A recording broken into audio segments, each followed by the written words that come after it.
राजस्थान का जो फलौदी सट्टा बाजार है उसमें जीत और हार इन दोनों का अनुमान लगाने शुरू हो गए कि कौन सी पार्टी बहुमत हासिल करेगी और केंद्र में अगली सरकार बनाएगी।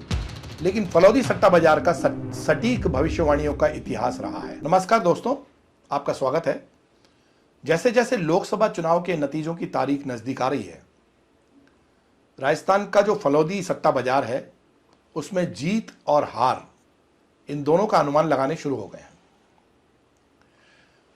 वोटिंग के हर चरण के बाद सट्टा बाजार में दांव लगाए जा रहे हैं कि कौन सी पार्टी और कौन सा गठबंधन इस बार लोकसभा का चुनाव जीतेगा, अपनी सरकार बनाएगा।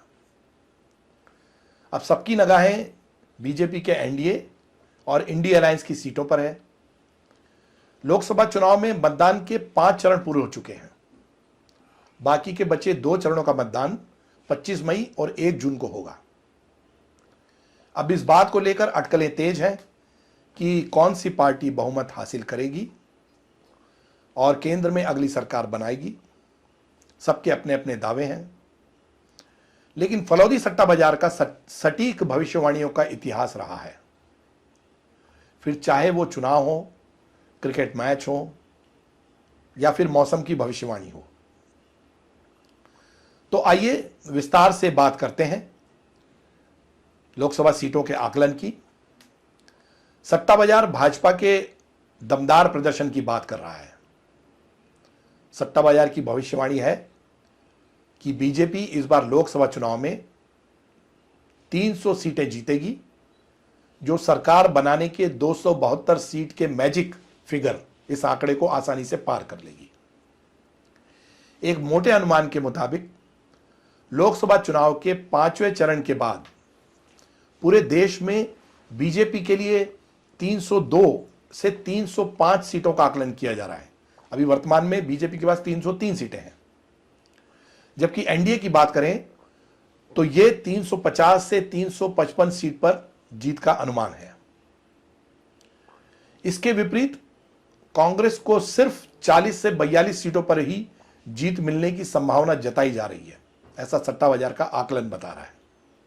और ये उनके 2019 के लोकसभा चुनाव में उनको जो सीटें हासिल हुई थी 52, इससे बहुत कम आंकड़ा है। बाकी सीटों का बंटवारा अन्य पार्टियों में होने की उम्मीद जताई जा रही है। जीत हार के लिए पूरे देश में जिस राज्य पर सबकी निगाहें हैं वो है उत्तर प्रदेश।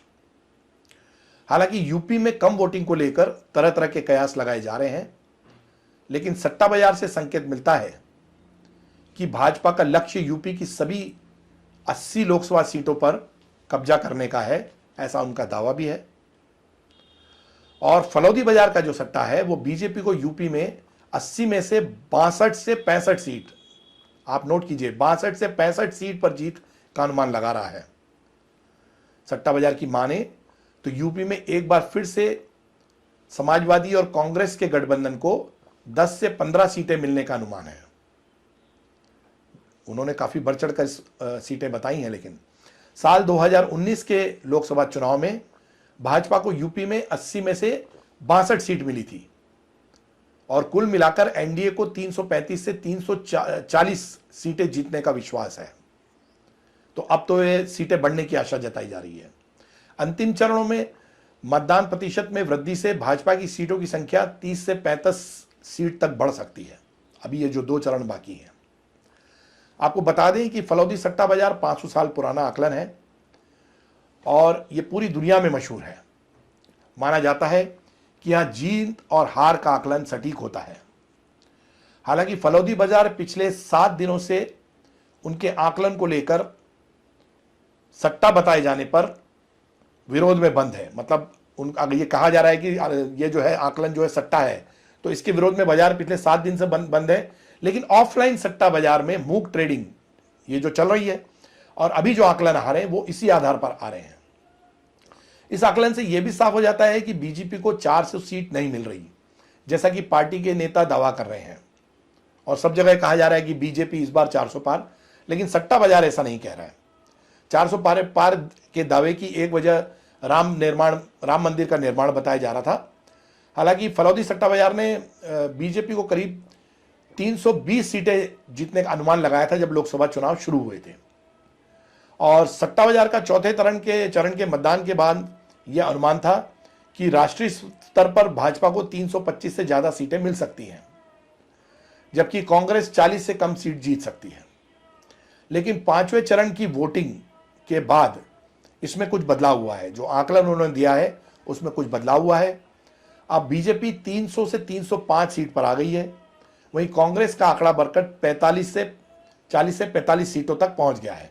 और आने वाले 2 चरणों में अगर वोटिंग अच्छी रही तो कांग्रेस का आंकड़ा इसमें बढ़ सकता है, 50 से 70 भी जा सकता है। फलौदी में मौजूदा मार्केट रेट पर अगर एक नजर डालते हैं तो बीजेपी की 316 से 319 सीटें इनका अनुमान है। अगर 300 सीट आ रही हैं तो उस पर 30 से 37 पैसे का सट्टा लगा है। 310 सीट पर 55 से 65 पैसे का सट्टा है। 320 सीट अगर आ रही हैं तो ₹1.10 से ₹1.60 का अनुमान है। और 325 सीट अगर आती हैं तो 150 से ₹225 तक का अनुमान है, मतलब अगर 325 सीट आती हैं तो। कांग्रेस की 45 से 47 सीटों को लेकर अगर 35 सीट आती हैं तो उस पर 28 से 35 पैसे लगे हैं। 40 सीट आती है 35 से 45 पैसे लगे हैं। और 50 सीट अगर ऐसा दावा किया जा रहा है तो ₹1.30 से ₹2 तक का अनुमान है।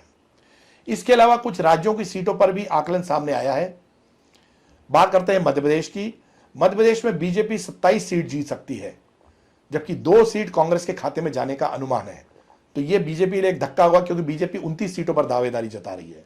2019 में बीजेपी को मध्य प्रदेश में 28 सीटों पर जीत मिली थी, जबकि 2014 में बीजेपी ने प्रदेश की 27 सीटें जीती थी।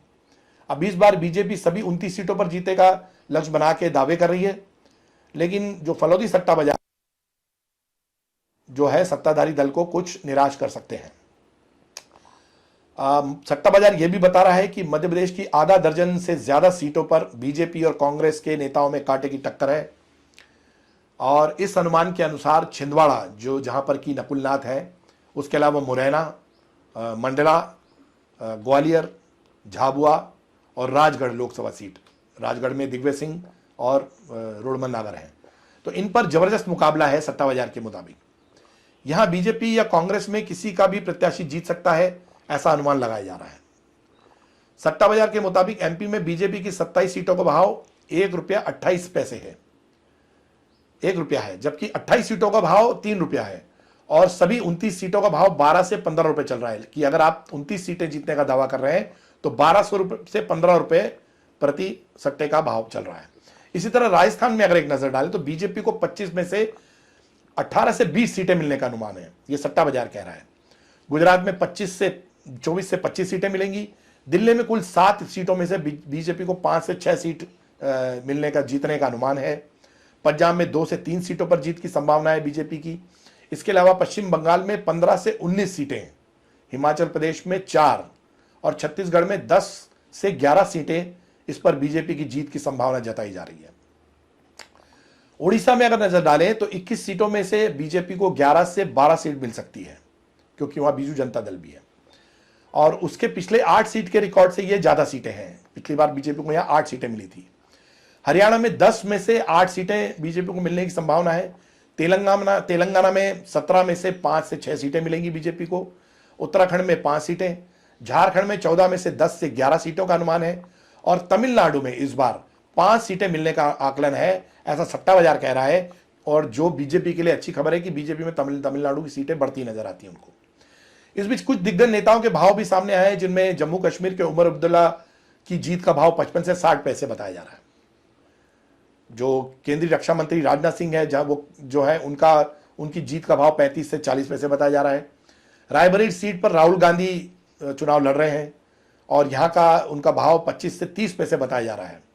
यानी ये सभी उम्मीदवार मजबूत स्थिति में हैं, जिनके भाव काफी कम हैं। फलौदी सट्टा बाजार में राजस्थान को लेकर पहले आकलन सामने आया था, जिसमें बीजेपी को 20 सीटें मिल रही हैं, लेकिन अब ये जो आकलन है ये थोड़ा सा बीजेपी को ज्यादा सीटें दे रहा है, क्योंकि अब अलग अलग चरणों की वोटिंग से अलग अलग परिणाम आए हैं। और अब यहां राजस्थान में 22 से 23 सीटों पर बीजेपी को जीत की आशा जताई जा रही है।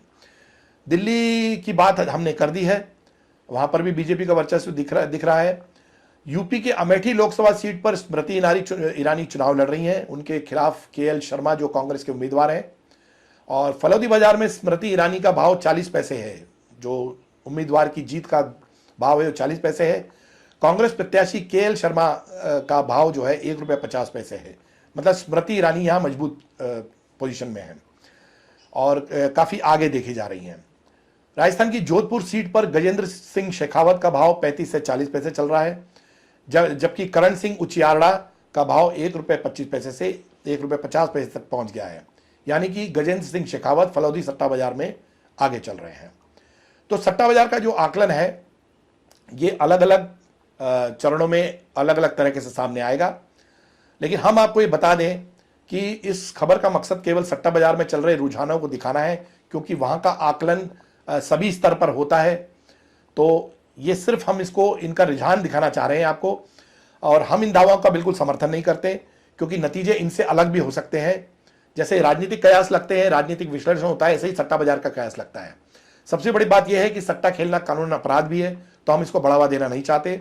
5 चरणों में सट्टा बाजार में 180 करोड़ रुपए का दाव लग चुका है और 7 चरणों तक पूरा होने तक करीब 300 रुपए का सट्टा यहां पे लगने की संभावना है। ऐसी बाजार में हवा है, लेकिन असलियत जो है वो चुनाव परिणाम के बाद सामने आएगी। सट्टा बाजार में जो आकलन होता है वो उम्मीदवार की लोकप्रियता, अभियान रैलियां, पार्टी की ताकत और इसके अलावा कई कारणों के आधार पर राजनीतिक उतार चढ़ाव, ये सब इन सब चीजों पर सट्टा बाजार में आकलन होता है। मौजूदा आकलन 5 चरणों के मतदान के बाद के हालात पर आधारित है, जबकि अभी 2 और चरण बाकी हैं। 25 तारीख और 1 जून को अभी मतदान होना बाकी है। जैसे जैसे चुनाव आगे बढ़ेगा समीकरण बदलते जाएंगे और सट्टेबाजी की दरें, किसी उम्मीदवार की जीत या हार की संभावना, उनकी सार्वजनिक छवि, ये सब चीज़ें हैं जो चुनावी रैलियां और उनको चुनावी रैलियों में मिले समर्थन, उनकी जो जनसभाएं हैं, पार्टी की स्थिति और जाति आधारित समर्थन, इस सबसे सट्टेबाजी की जितनी भी आकलन है ये प्रभावित होता है। अभी 6ठे और 7वें चरण के मतदान के बाद का आकलन बाकी है, तो हम विस्तार से उस पर भी बात करेंगे। इस मुद्दे पर अगर आपकी राय कोई है तो जरूर लिख भेजिए, हम आपकी राय का इंतजार करेंगे। बहुत बहुत धन्यवाद।